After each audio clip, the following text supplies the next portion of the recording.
একটা জীবনে মানুষ কি কি চায়? ধরুন, বাড়ি গাড়ি যাবতীয় বৈভব সব কিছুই হলো, বলা হয় মানুষ নাকি তাতেও তৃপ্ত নয়। মানুষ কি চান? কি পেলে তিনি পরিপূর্ণভাবে তিনি তৃপ্ত হন? নাকি ক্ষমতা চাই?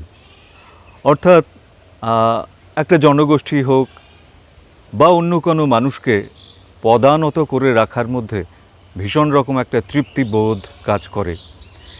এই তৃপ্তিবোধ বা এই ক্ষমতা লোভের জন্য অতীত থেকে বর্তমানে পৃথিবীতে কত রকম ঘটনাক্রম রচিত হয়েছে তা আমরা অনেকেই জানি। তবে হ্যাঁ, শুধু মানুষ এ পেয়েই যে তৃপ্ত তা নয়, এই পৃথিবীতে রক্তমাংসের মানুষ, পরবর্তীতে যাদেরকে আমরা মহামানব বলি, তেমন অনেক মানুষজন আছে। মনে পড়ে যায় আমাদের নদিয়া জেলায় ভগবান শ্রী চৈতন্যদেব, তিনি সংসার ত্যাগ করলেন, সন্ন্যাস গ্রহণ করলেন, বা গৌতম বুদ্ধ, তাঁদের কথা। উদাহরণ হয়তো একটু বড় বড়, কিন্তু এই উদাহরণে যদি মনোনিবেশ না করি তাহলে ঠিক নির্দিষ্ট নির্যাসটুকু হয়তো আসবে না। তো তারা সংসার ত্যাগ করলেন। সংসার ত্যাগ মানে সংসারের যে নিকট পরিজন, পিতা মাতা, স্ত্রী, পুত্র, কন্যা, তাদেরকে ছেড়ে চললেন। নির্দিষ্ট একটা দিকে আমাদের দৃষ্টি নিবদ্ধ করতে চাই যে তারা সন্ন্যাস গ্রহণ করলেন। যদি ধরুন ঘরে যুবতী স্ত্রী থাকেন, স্ত্রী স্বামীর এই মতবাদকে সঙ্গ দেওয়ার জন্যে তিনি হয়তো ছাড়পত্র দিলেন, স্বামীর এই পথকে তিনি সমর্থন করলেন, কিন্তু গেরোটা অন্য জায়গায়। স্ত্রীর প্রতিবেশ, তার তৎকালীন সমাজ ব্যবস্থা, সেই সমাজ ব্যবস্থায় বিষয়টিকে ঠিক কেমনভাবে নেয়? একজন মহিলা, বিশেষত যুবতী স্ত্রী যখন ঘরে থাকেন, তার স্বামী যখন বিবাহী হন বা সন্ন্যাসের পথে চলেন, তখন তৎকালীন সমাজ ব্যবস্থা ঠিক কেমনভাবে এই ব্যাপারটাকে দেখে? এই ঘটনাক্রমকে তার একটি রচনায় বিথি চট্টোপাধ্যায় সুন্দরভাবে বর্ণনা করেছেন। ইতিহাসকে আশ্রয় করে একটা জীবনবোধ আমাদেরকে পেয়ে বসে এই রচনার ক্রম যখন আমরা সেখানে শুনতে শুরু করি। আমি অনুরোধ করব আপনারা ফাস্ট ফরওয়ার্ড করে নয়, একটু প্লিজ শুনুন। দেখুন, অনেক প্রশ্ন জাগে মনে ইতিহাসকে কেন্দ্র করে। চলুন তবে শুরু করা যাক।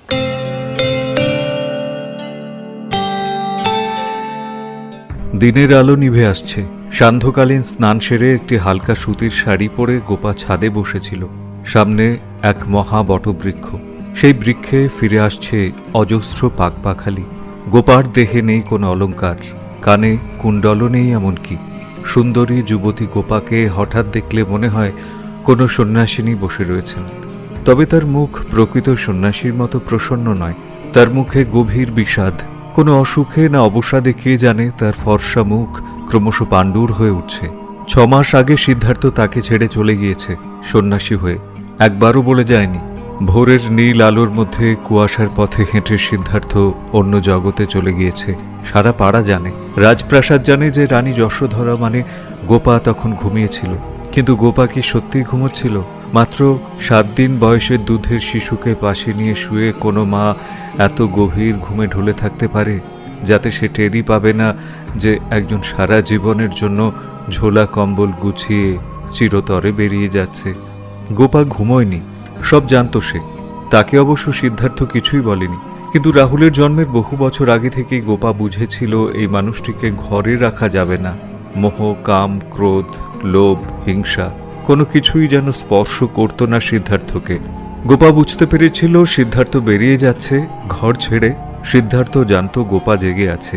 সে জানত গোপা উঠে তাকে বাধা দেবে না, কারণ গোপা জানে তাকে বাধা দিয়ে আটকানো আর কোনো মানুষের ধর্ম নয়। গোপা ওকে বাধা দিলে প্রথমত সে বাধা সে মানবে না, তাতে গোপার গভীর অপমান। দ্বিতীয়ত সিদ্ধার্থের যাত্রার সূচনায় একটা মলিন দাগ পড়ে যাবে। তার থেকে সেই ভালো গোপা চক্ষু মুদিত করে রাখল। অশ্রুধারা গড়িয়ে পড়ল নীরবে। রাহুল কেঁদে উঠল, খাঁচার কাকাতুয়া কথা বলে উঠল, তবু গোপার চোখ খুলল না। গোপা অনুভব করতে পারে সিদ্ধার্থ তাকে ঠকিয়ে যায়নি। সিদ্ধার্থর আর কোনো উপায় ছিল না থেকে যাওয়ার। কিন্তু গোপা যা ভাবতে পারে সে কথা তো গোপার জ্ঞাতি, কুটুম্ব, পড়শি, সহচরী বা চারপাশের মানুষ ভাবতে পারে না। সকলে গোপাকে বড় করুণার চোখে দেখে। হায় হায় করে বিলাপ করেন কেউ কেউ গোপার জন্য। অন্য কোনো মেয়ে আছে নাকি সিদ্ধার্থের? সেই কথা সকলে জানতে চায়। না হলে এও কি হয়, সদ্য জন্ম নেওয়া শিশুপুত্র আর রূপসী স্ত্রীকে ছেড়ে কেউ নাকি সন্ন্যাসী হয়ে গেল, এত বড় রাজপ্রাসাদ রাজপাট সব ছেড়ে ছুড়ে বেরিয়ে গেল। এই কখনো হতে পারে? জীবনের সমস্ত সুখ যার দু হাতের তালুতে, সে কিনা এখন সন্ন্যাসী হয়ে ভিক্ষে করে সপাক আহার করছে আর পড়াশুনো করছে? এসব হতেই পারে না। কপিলাবস্তুর সীমানায় থাকে এক মহাধুরন্ধর বিদুষী রূপবতী সৌন্ডিকা। সেই রমণীর পিছু পিছু নিশ্চয়ই ধাওয়া করে গিয়েছে সিদ্ধার্থ। এই রমণীরা রাজা রাজাদের হাতের আঙুলে নাচাতে পারে। কে জানে, সাক্ষ্যসিংহ হয়তো ছুটে গিয়েছে সেই মায়াবিনী অমরাবতীর টানে। অমরাবতীকে দেখতে নাকি গোপার থেকেও অনেক সুন্দর। তার আজানু কেশ, স্থলপদ্ম আঁখি, তার সুরেলা কণ্ঠ, তার কবিতা লেখার চমৎকার হাত। যে কোনো পুরুষকে ঘায়েল করতে তার কয়েক দণ্ড মাত্র অনুপল দরকার। এসব কথা এখন গোটা রাজপ্রাসাদ প্রাসাদের বাইরে কানাকানি চলে। কয়েকজনের মধ্যে দেখেও এসেছে নাকি অমরাবতীর দরজায় হত্যে দিয়ে প্রায়ই পড়ে থাকে সাক্ষ্যসিংহ, সিদ্ধার্থ, গৌতম। গোপা ভাবে, এসব যারা বলছে তারা কি উন্মাদ, নাকি ইচ্ছে করে গোপাকে আঘাত করবে বলে এসব বলছে? না হয় তারা সাক্ষ্যসিংহকে চেনে না, না হয় তারা তার অতল মনের তল পাবে না। কিন্তু ওরা এটা জানে না যে একজন বার নারীর জন্য ঘর ছাড়তে হয় না। নারীর প্রতি লালসা থাকলে এই বৈভব, এই অর্থ কেউ ছেড়ে যায়? ভিক্ষুককে কোনো সৌন্ডিকা পাত্তা দেবে? কিন্তু যুবরাজ চাইলে পেতে পারেন নিত্য নতুন শরীর। সিদ্ধার্থকে এখানে চেনে না কেউ, এমনকি পিতা শুদ্ধধনও ছেলেকে বোঝেন না। শুধু বোঝে গোপা আর কপিলাবস্তুর যশোদা মা গৌতমী। মা মরা 7 দিনের ছেলেকে যে গৌতমী দিবারাত্র একত্র করে তিল তিল পরিশ্রমে বড় করেছেন, গৌতমী জানেন ছেলেটার কোনো লোভ নেই। ছেলেটা জীবন থেকে সবাই যা যা চায় সেসব পেয়ে সে সুখী নয়। ছেলেটা অন্য কিছু চায়। অদ্ভুত তেজ ছেলেটার, যেন ফসলের ওপর ফেটে পড়া সূর্যের আলোর মতো দৃপ্ত সেই তেজ। এইসব কথা গোপাকে বলেছেন গৌতমী মাতা। প্রথম যখন বিয়ে হলো তখন গোপা সদ্য ষোড়শী, সিদ্ধার্থ 16 বর্ষীয় রূপবান তরুণ। গোপা দেখতো পড়তে খুব ভালোবাসে ছেলেটা। গোপাও অবশ্য লেখাপড়া পছন্দ করে, সে অশিক্ষিত নয়। কিন্তু এই ছেলেটা সবার থেকে আলাদা। তার বন্ধুরা মৃগয়া গিয়ে হরিণ মারবে বলে ঠিক করেছে। ছেলেটা তার সহচর সখাসমূহের পথ আটকে দাঁড়ালো। সে কাউকে মৃগয়ায় যেতে দেবে না। তার বন্ধুরা ক্ষুব্ধ হলো, ফিরে গেল। সে জিনিসপত্র, দাস দাসী, পোষ্য জীবজন্তু বাজি রেখে পাশা খেলে না, মৃগয়ায় যায় না। গ্রাম গ্রামান্তর থেকে মেয়ে পছন্দ করে তুলে এনে আমোদ প্রমোদ করে না। ক্রমে তার বন্ধুর সংখ্যা কমছিল। সে কারো মতো নয়, সে একা হয়ে যাচ্ছিল দ্রুত। আর তখনই তার প্রিয়তমা বন্ধু হয়ে এলো গোপা। গোপাকে সে বলতো কিছু কিছু কথা। তার মা যে হারিয়ে গেল, মারা গেল, তারপর সে একেবারে নেই হয়ে গেল। যেভাবে হারিয়ে গেল তার পিতামাতা, পিতামহী, মাতামহ, যেভাবে হারিয়ে গেল পোষাটিয়া, ওরা আর ফিরবে না। সিদ্ধার্থ বলতো, তার ভেবে ভারী অবাক লাগে যে কিভাবে কেউ মারা যায়। মৃত্যু কি আশ্চর্য এক ঘটনা, তাই না গোপা? কি এমন সে আছে এই শরীরে যা না থাকলে আর সাড়া দেবে না এই শরীর? গোপার গায়ে কাঁটা দিত। ওর বয়সী মেয়েরা তাদের স্বামীদের নিয়ে যেসব রসকেলির গল্প বলে, তার সঙ্গে মিলবে না গোপার দাম্পত্য। তারা বিবাহিত ঠিকই, কিন্তু সাক্ষ্যসিংহ যেন এখনো জানে না স্ত্রীকে কিভাবে স্পর্শ করতে হয়।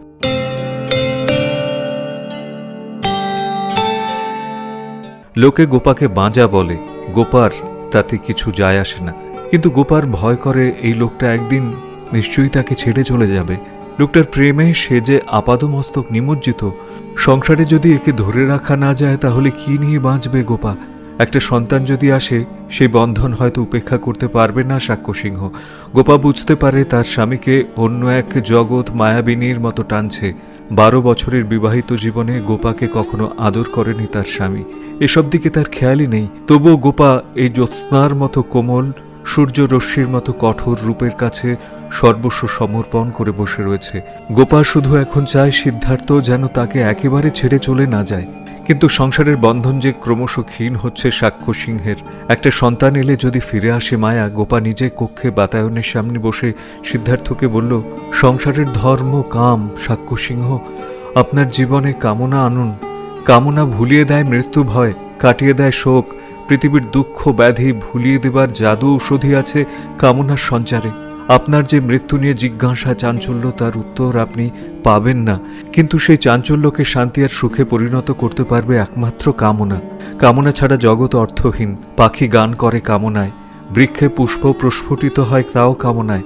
মৃত্যু থেকে জীবনে ফিরে আসতে হয় কামনায় ডুবে গিয়ে। সিদ্ধার্থ তাকিয়েছিল গোপার দিকে। গোপার দু চোখে অশ্রু, বিবস্ত্র বসন, ললাটের শ্বেতবিন্দুতে মিশে গিয়েছে চন্দন, চূর্ণ সিঁদুর ঝরে পড়ছে সীমান্ত রেখা থেকে। সাক্ষ্যসিংহ কত প্রেমের কাব্য আখ্যান পড়েছে। সে নারীর হৃদয় ও নরনারীর বাসনা নিয়ে কিছুই কি জানে না? শুধু জানলেই তা প্রয়োগ করতে হবে সেটা সে মানে না। আজ নিজে মুখে এক বড় বর্ণিনী তাকে আহ্বান করছে, তাকে ফিরিয়ে দেবে। কাপুরুষ বা ভীরু নয় সাক্ষ্যসিংহ।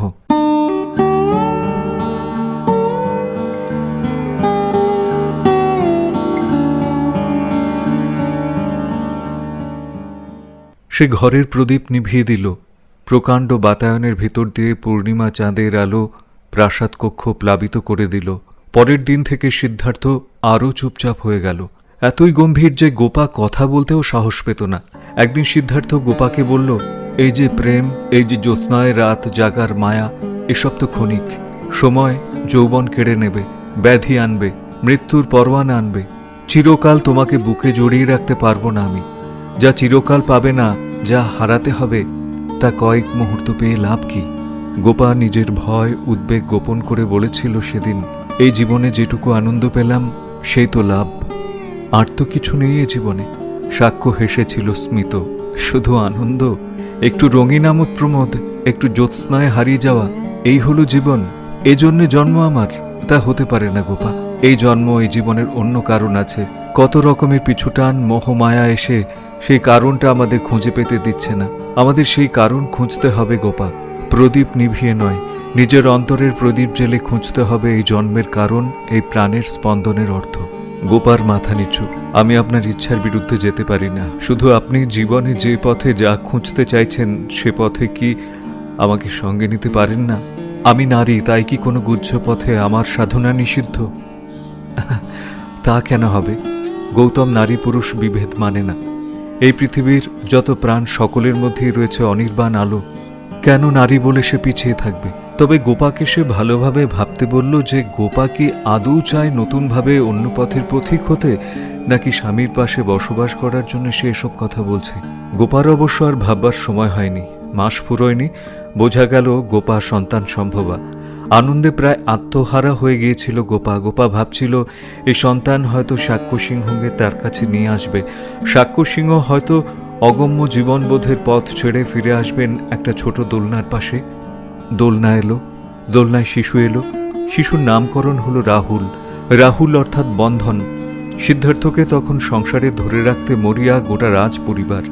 তাই ছেলের নাম এমন দেওয়া হলো যাতে তার মানে হয় বন্ধন। সংসার আর সিদ্ধার্থের মধ্যে বন্ধন তৈরি করবে এই সন্তান। একমাত্র গোপা বুঝেছিল বাবা হওয়ার কোনো বোধ কাজ করছে না সিদ্ধার্থের। সে রাহুলকে আশীর্বাদ করল, কোলে নিল, করুণা ভরে রাহুলকে দেখল। কিন্তু সে পরক্ষণেই ছুটে গেল চিল যে আহত পাখিটাকে এনে দালানে ফেলেছে তার শুশ্রূষা করতে। আহত অসহায় অবলা পাখির সেবা করতে ছুটে যাবার মধ্যে কোনো অস্বাভাবিকতা ছিল না। কিন্তু পাখিটাকে কাপড়ে মুড়ে বুকে জড়িয়ে সিদ্ধার্থ বলেছিল, পাখিটা যতদিন আছে ততদিন থেকে যেতে হবে তাকে এই প্রাসাদে। রাহুলকে সবাই আশ্রয় দেবে, কিন্তু এই পক্ষী শাবক আমাকে ছাড়া বাঁচবে না। জড়িবুটি ঔষধে পাখিটা সুস্থ হলো কয়েকদিনের মধ্যেই। উড়ে গিয়ে বসল প্রাসাদ সংলগ্ন বৃক্ষে। সেই রাতে ঘর ছাড়লেন সিদ্ধার্থ। গোপা তো জানতেন আজ পাখিটা উড়ে গেল, আর থাকবে না তার স্বামী। তবু সে চোখ খোলেনি। তারপর নদীর জলের মতো দিন কাটছে। নিজের সব অলংকার গরিবদের দিয়ে দেয় গোপা। রানীর পালঙ্ক ছেড়ে সাধারণ শয্যায় শুলো। রাহুলকে তেল মাখালো, গান শুনিয়ে ঘুম পাড়ালো, ছাদে পাখিদের খেতে দিল, গাছে জল দিল। দূরের তারার দিকে তাকিয়ে ভাবল, এদের মধ্যে কোনো তারার নাম কি মোহ, কোনো গ্রহের নাম কি বোধি। নিজের মাসির ছেলে গোপাকে বিয়ে করবে বলে উঠে পড়ে লেগেছে বেশ কয়েক মাস ধরে। একাকিনী নারী, সে কেন কুষ্মাণ্ডকে বিয়ে করবে না? কুষ্মাণ্ডের আরও দুটো বউ আছে, সেটা কোনো বড় কথা নয়। গোপাকে কুষ্মাণ্ড পাটরানী বানিয়ে রাখবে। গোপা তুচ্ছ স্ত্রীলোক, আবার তার মতামতের প্রয়োজন কি? কয়েকটা কূটনীতির চালে কুষ্মাণ্ড তার পিতৃকুল শ্বশুরকুলের সম্মতি আদায় করে নেবে। তাহলে আর কে তার বিয়ে আটকাবে? একটা মেয়ের আবার ইচ্ছে অনিচ্ছা কি? কুষ্মাণ্ড রসিক লোক, তাই প্রায়ই গোপার স্নানাগারের পেছনে লুকিয়ে দরজায় করাঘাত করে গোপাকে প্রেমের জালে ফেলতে চায়। এমনিতে একটি মেয়ের কাছ থেকে কোনো সম্মতি নেওয়ার প্রয়োজন তার নেই। ইদানিং রাজসভার একজন মন্ত্রী মহোদয়ও ঘন ঘন পদার্পণ করেন গোপার ঘরে। যৌবনে কেন মহিলাদের একা থাকতে নেই, শরীর মনে কত ব্যাধি বাসা বাঁধতে পারে গোপার, সেসব তিনি বলেন, আর যেন অনন্তকাল বসে থাকেন। সারা গা চুলকোতে চুলকোতে তিনি গোপাকে বোঝান, বাদশায়ন খুব ভুল কিছু বলেননি, স্বামী উন্মাদ হলে নারীর উপপতিতে উপগমন হতে কোনো দোষ নেই।